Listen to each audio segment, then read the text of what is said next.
Hi guys, welcome back to the channel. Today's video is going to be taking you through the steps of S.A.M Lab putter fitting. And I'm going to take you through two stages of the S.A.M Lab putter fitting. I'm going to take you through extended measurement and EASYFIT protocol. I'm going to tell you when I would use each of them and explain the features and benefits of each. And yeah, so if you do like the video, this is a bit more of a technical one, but if you do like the video, please give it a like, remember and share it, and don't forget to subscribe. If you're enjoying what you're watching, please hit that like button. Please hit the subscribe button, and please don't forget to share the video. Let's have some fun. Enjoy the video.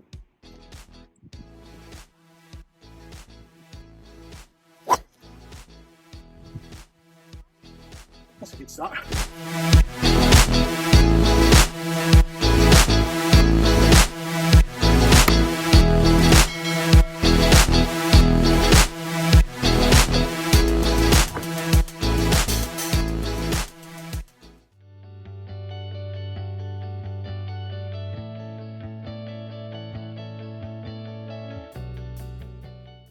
So what should be happening before you get started on the S.A.M Lab, before you even take a putt, is the fitter should be having a conversation with you regarding your own putting.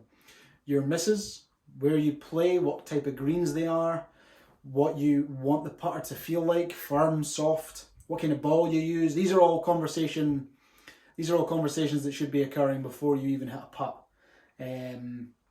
Just like any fitting, just so the fitter has an idea already of what type of face insert you might like, what type of head shape you might like, and what you might need the ball to do.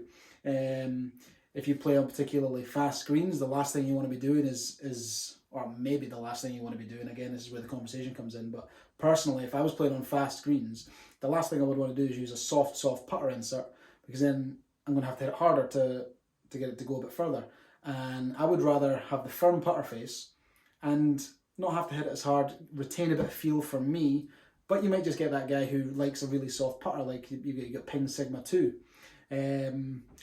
I use a 34-inch Ardmore 3, and that's what I'm going to use in this test. 34-inch Ardmore 3, 70-degree lie angle, and 3 degrees of loft. Let's get stuck in and hit some putts. So the first thing you want to do is make sure that we're lined up directly to the target. So that's aiming a touch right. So what we want to do is move the unit marginally, but all the while making sure our hitting point is staying directly underneath. That's better. So that's aiming right through. Now I'm aiming at a putt-out unit there. You can't really see it, but I'm aiming at a putt-out unit, and this is now aiming directly at that. The key thing as well, there is 2 spirit levels on the back of the S.A.M Putt Lab unit. So there's one on the back of this unit and there's one on the base unit. They have to be perfect, and we have to maintain their position and their consistency. Otherwise we ruin the data. The second thing we want to do is fit the receiver onto the putter. Then what we need to do is make sure it's going to be level with the unit so that they can receive the signals from each other in a consistent and correct position. So that's a touch high, so this has to be correct because it's going to give us the strike position. So what I'm then going to do is calibrate the laser system, the receiver and the base unit by turning that on. And that's going to give us the information there. So I've put that on. This doesn't happen very often, but I've put that on pretty much perfectly square first time. So what we can do is set a wee timer. So what I'm going to do is place the ball down on the white dot every single time so that I am forced to reset my position. Because if I stayed in the same position and just hit putt after putt after putt, you don't do that on a golf course, so you're not going to do it in a putt fitting. Each putt should be hit as if it's going to be about 3 or 4 meters.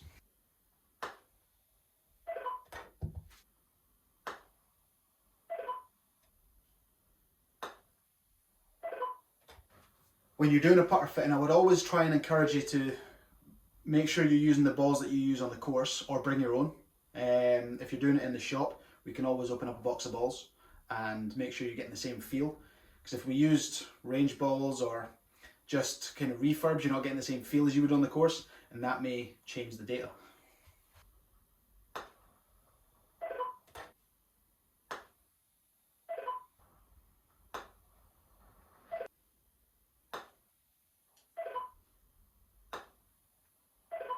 Then we're going to have our report. So we'll go into the report in a wee second.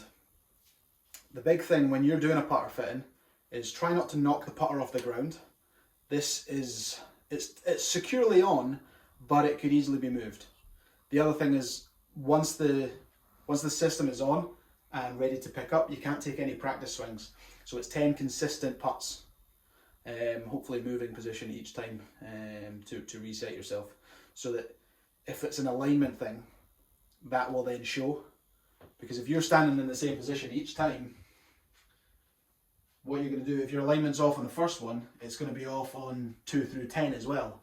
So we need a new setup every time to show any issues that you may have in your putting stroke. So then you've got your report, and the extent of the information that that report gives you is insane. So you've got 6 pages of data there based on 10 strokes that you've put on.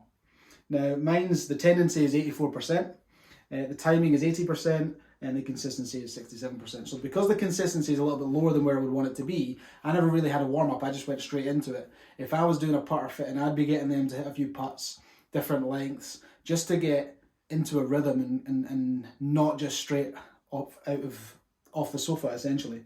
So your first page is your report and your scoring, then you've got your aiming report, then you've got your direction, you've got your path and spot, that gives you your impact and your club path. You've then got your loft and rise, and then your effective loft, so that they'll be able to establish if your hands are pressed forward, you might need a little bit more loft. If your hands get a little bit further back, you probably need to just press your hands a bit forward. Then you've got your face rotation. So that's going to give you your rate of rotation at impact, post-impact and pre-impact.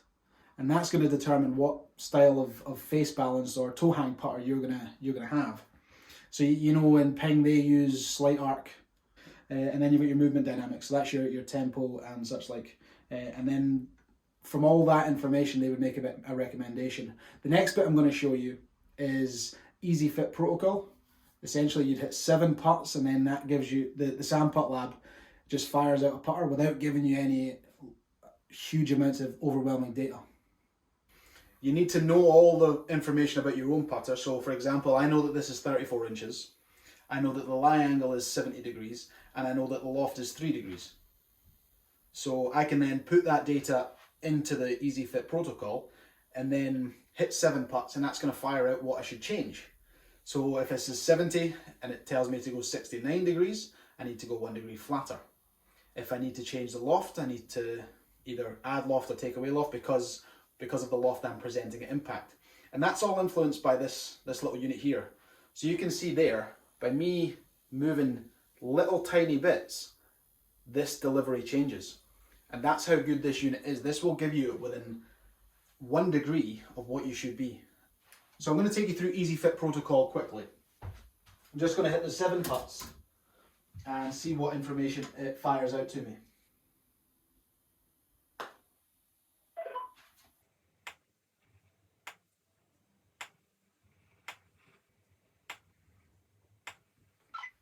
So that's both done. I'm going to show you the screen report for the EASYFIT protocol in a wee second. Where the two would differentiate, if I had a guy or girl who was coming in and they didn't want to know much information, they just wanted a putter recommendation, I would do EASYFIT protocol and that's pretty much it. If I had the guy or girl who wanted a little bit more information and wanted a bit more in depth, like an elite or amateur or a pro, I would do both. I would do the extended measurement, show them their data, show them all the inputs. Then I would do the EASYFIT protocol just to back up any recommendations I've made. So if I've said that they should be using a 30-degree toe hang and they don't really feel comfortable, S.A.M Putt Lab will show them why I've recommended that. But comfort's a big thing. Comfort's a big thing. If you go into a putter fitting and you don't like the recommendation, don't buy the putter. You have to like the feel of a putter to be able to use it well. I'll put the screen report up now. So what this is telling me for those 7 putts is that I need a 34 inch, it is. I need a mallet with a 30-degree toe hang, which it is. And I need 5 degrees of loft and 1 degree flatter than where it is. 1 degree flat I would agree with, but 5 degrees of loft I would very seldom put on a putter. What that tells me about my putting this afternoon is I'm probably getting my hands a little bit ahead, just forward pressing a bit too much, and maybe even leaning the face open, which would make sense, to why I was aiming 8 degrees or 0.8 degrees right.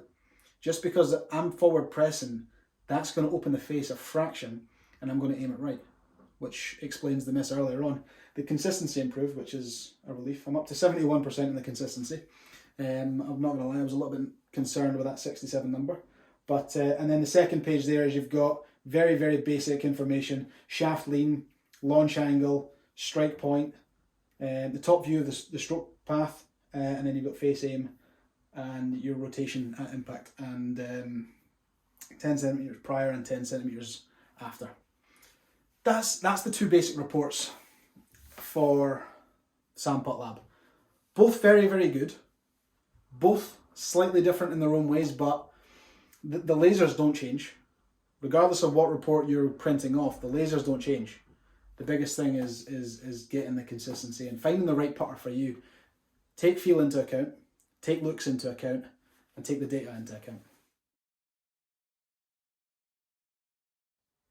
So in conclusion, S.A.M Putt Lab is a phenomenal bit of kit, and it's got two very good programs that you can utilise to determine putter styles, putter balances, putter lengths, putter lofts. As long as the data is interpreted correctly and you're using that EASYFIT protocol just to get a confirmation, you're laughing. The biggest thing, like I said, if you don't like the feel, if you don't like the looks, don't buy the putter. That goes hand in hand with the putter fitting. You have to like the style, because the more you dislike a putter, the less likely you are to feel confident over that putt, because you don't really like looking at the putter. They go hand in hand. It has to be a bit of both. So if you're looking at your putter fitting, we do them at Braids. When we reopen, you can book back in. I'll do it for you, and we can take it from there. Thanks very much. Hope you enjoyed the video. A little bit more technical than we've done in previous videos, but I think there's a place for it. Like the video. Please hit subscribe. I can do more of these, and I'll see you next time.